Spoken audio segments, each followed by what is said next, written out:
Nessa janela de transferências, o nome do Everaldo está dando o que falar. E eu acho que a grande pergunta é: será que o Everaldo vem para resolver os problemas do Fluminense? Sobre isso que a gente vai conversar aqui hoje, então vem comigo. Meu nome é Julia Cunha e esse é o Dominada pelo Flu. Toda vez que um jogador chega no Fluminense, eu gosto de fazer o exercício de pesquisar informações sobre esse jogador para poder saber o que eu posso esperar dele em campo por aqui. E é claro, mais pra frente a gente vai avaliando se ele atendeu as expectativas ou não, e é pra isso que serve esse vídeo. Vou trazer aqui informações sobre características desse jogador, como foi a passagem dele pelo Bahia e por que ele deixa de ser titular. A gente vai analisar questões de valores também. E tem um vídeo com os gols dele no Campeonato Brasileiro que eu trouxe para fazer um react aqui com vocês. Vai ser reação de primeira, porque realmente eu ainda não assisti esse vídeo. Então, se você quer saber um pouquinho mais sobre o Everaldo, vem comigo. Antes da gente falar sobre o jogador, é claro que eu preciso pedir para você deixar o seu like e se inscrever aqui no canal, se é a sua primeira vez por aqui. Você curte, tá sempre falando, sempre trocando ideias sobre o Fluminense. Mas sem mais delongas, vamos falar sobre o Everaldo.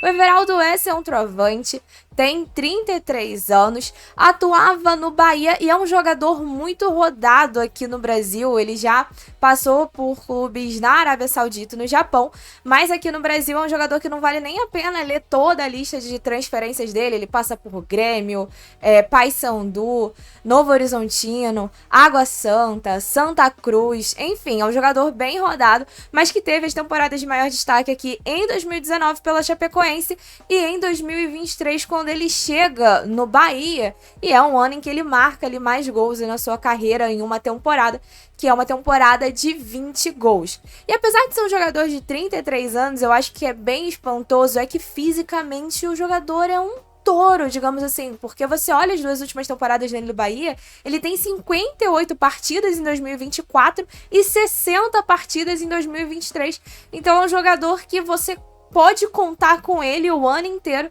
e você pode contar que ele vai estar sempre à disposição, seja como titular, seja como reserva, ele sempre vai entrar em campo, o que mostra que, ainda que ele tenha perdido espaço no Bahia em 2024, foi uma figura útil, porque nenhum jogador entra 58 vezes dentro de campo em uma temporada se ele não for ajudar o coletivo, né? Mas para ser mais exato até com relação a esses números de 2024, o Everaldo ele entra em 58 jogos, 41 desses jogos são como titular, marca 11 gols, 8 deles pelo Brasileirão, tem 6 assistências, uma pré-assistência, 27 passes para finalização, tem 87 finalizações, 44% delas no gol, 45% de ganho nas disputas aéreas, 75% de acerto nos passes e ele leva 7 cartões amarelos e nenhum cartão vermelho.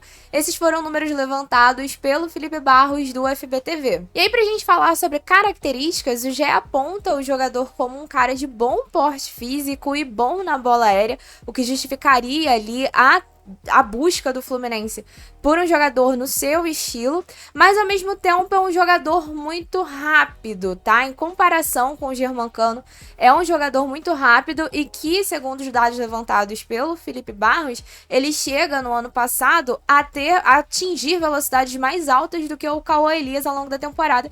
A gente tá falando sobre o Cauã Elias, um jogador bem mais novo do que ele.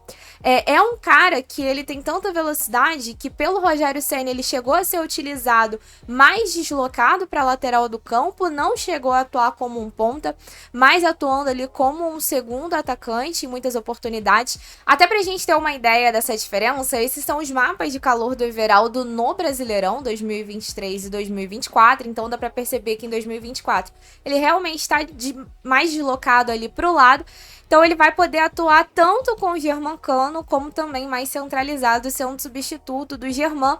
E o Germán, que é um cara que normalmente não tem ficado ali os 90 minutos dentro de campo, acho que faz sentido dentro disso ter um substituto que possa atuar ali no lugar dele. E assim, não vi ninguém relacionando isso, mas vendo essa questão das características como um cara de velocidade que tem como correr pra invadir a área, né?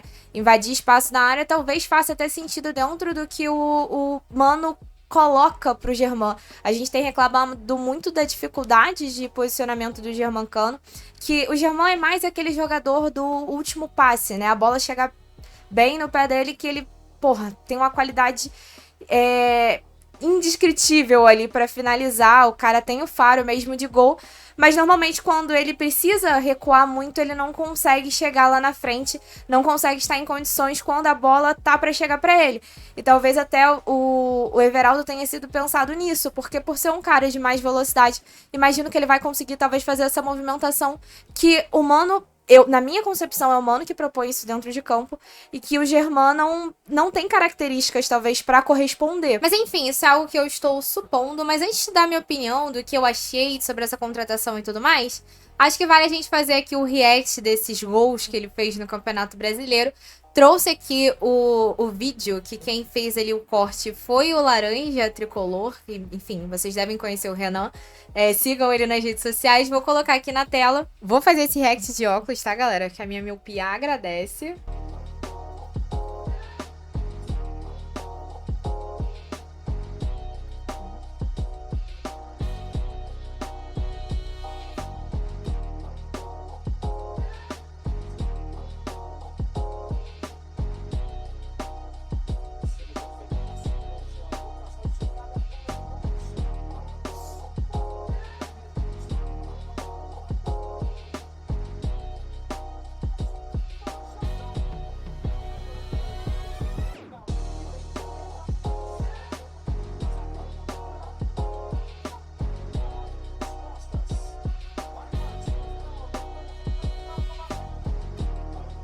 Batedor de pênalti. É uma amostragem pequena, eu sei, e são apenas lances de gol, então não dá pra ter uma noção da movimentação dele durante todo o jogo. Mas achei interessante ali, você é um cara que bate bem ali da entrada da área, é um cara que eu acredito que vai conseguir correr mais do que o Germán pra poder chegar mais perto, e me parece ter qualidade pra tentar arriscar algumas bolas de fora da área também. O que a gente tem poucos que arriscam, e dos poucos que arriscam, poucos obtêm êxito, né? Tem esse ponto também. Eu tava vendo, tem uma matéria no GE que vai falar basicamente como o Everaldo passa de titular a negociável dentro do Bahia. Ele foi titular, marcou 20 gols em 2023. É um cara que, assim, tem muito físico, então sempre tá à disposição de fato da equipe. Em 2024, ele acaba não atuando como centroavante, a pedido do Rogério Ceni. E ele perde espaço ao final da temporada para o Lúcio Rodrigues e acaba se tornando negociável com a chegada do William José, que seria considerado ali um reforço de peso para a equipe do Bahia. E aí, para a gente arrematar esse vídeo com valores e opinião, eu vou ser muito honesta com vocês. Quando vem o nome do Everaldo, de cara, tem uma decepção ali, porque a gente tá falando sobre uma posição que o Fluminense precisava, na minha opinião, com urgência.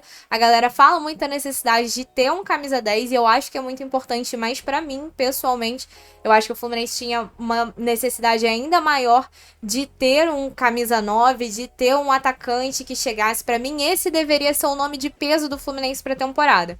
Um camisa 9 que, chegasse bancando a situação. E bem, não é o caso do Everaldo. Eu não olho pro Everaldo achando que o Everaldo vai bancar a situação. E a minha decepção veio por quê? Pra mim, o Fluminense precisava trazer um nome de peso e o Fluminense tem gastado muito nessa janela de transferências, normalmente pagando valores que eu considero que você deveria usar pra contratar um titular em caras que vêm pra compor elenco, que vêm pra ficar ali no banco de reservas e tentar, às vezes, brigar por uma vaga, como eu acho que é o caso do Everaldo. Só que quando eu vi os valores, o Everaldo ele foi adquirido por 4,2 milhões de reais. Como a gente trata os valores dessas transferências em euros, acho que vale falar o valor em euros aqui também, que é de 700 mil euros. Se vocês forem olhar com o que o Fluminense gastou nessas contratações, é um valor realmente, valor pra gente que vem compor elenco, que é o caso do Everaldo. Então eu confesso que eu gostei pensando no seguinte: eu tenho um cara pra ser reserva do Germancano, um cara que, apesar da idade, fisicamente é um monstro, assim, fisicamente falando, porque eu acho usar o termo cavalo bem esquisito, tá? Então eu prefiro falar que ele é um monstro. Não que eu tô querendo comparar com o Thiago Silva, não é o caso. Mas eu digo de questões físicas, pensando num centroavante. Um cara que tem velocidade e um cara que você sabe que você não vai perder ao longo da temporada por lesão. A tendência é que isso não aconteça porque, enfim, apesar da idade, vem fazendo nos últimos anos muitos jogos. Vocês viram isso, a gente falou sobre isso no início do vídeo. Então eu acho interessante e acho que com o valor que o Fluminense gastou, tendo em vista o que a gente viu ao longo dessa janela, e principalmente a não contratação do Rony, que era um valor mais alto a ser investido, eu acho que dá muito bem pro Fluminense ter o Everaldo e contratar, gastando mais em um jogador, um centroavante que venha com mais peso, e é claro, ainda trazer um camisa 10. Ah, Júlia, mas, cara, com o valor que ofereceu de salário pro Rony, com o valor que ofereceu ao Palmeiras pelo Rony, ainda é possível fazer isso, mesmo com a vinda do Everaldo. A vinda do Everaldo não barra isso. Isso me faz ficar feliz, sabendo que a gente trouxe um cara pro banco com valor de banco, e não com valor de titular. E ainda tem a possibilidade de contratar um titular. Não sei se o Fluminense tem essa intenção, mas acho que, tendo em vista que a gente perdeu o Cauã Elias, perdemos também o John Kennedy, e o Lelê é uma tremenda incógnita, e a temporada é bem longa, eu acho que ainda é possível. Acho que nesse sentido o Everaldo pode ajudar bastante, mas ainda tem espaço para mais alguém, já que não gastamos aí valores absurdos no Everaldo. Enfim, né? Se for só o Everaldo, acho uma lástima, porque o Fluminense... Não porque eu acho que o jogador é ruim que não vai contribuir, mas porque o Fluminense deveria trazer alguém com mais peso para a posição. Mas, enfim, não acho que a figura, sim, vai contribuir com a gente ao longo da temporada. Enfim, essa é a minha opinião. Mas vamos ver também se ele vai atender as minhas expectativas, porque isso também é importante, né? Essas são expectativas em cima do jogador. Tem que ver se ele vai corresponder aqui.